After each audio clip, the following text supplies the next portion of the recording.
3D kopter. Nüüd ma näitan järgmist trikki, mida võib järgi teha ja õppida. See on see TikTok. Sisepõlemismootor, on elektrimootor ja on kummimootor. Nii. Koptereid on erinevaid sorte. See siin on 3D kummimootori kopter. Ma näitan nüüd teist nippi. Nii. Me näitame korralikku lendu. Hoiame alt kinni. Teie 3D mehed nende suurte kopteritega nii ei saa teha, sest siis teil sõrmed tõenäoliselt lähevad. Hoiate kopterist kinni. Nii, panete pöördesse ja läheb. Nägite?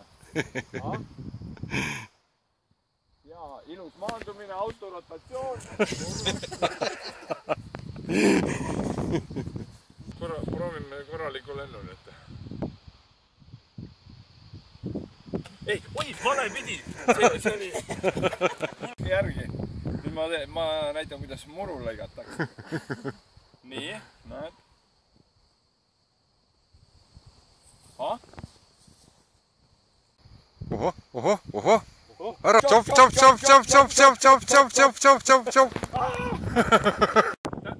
Jah.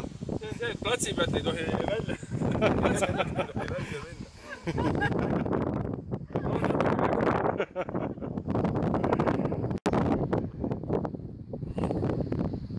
Ja, platsi keskelt. Läks.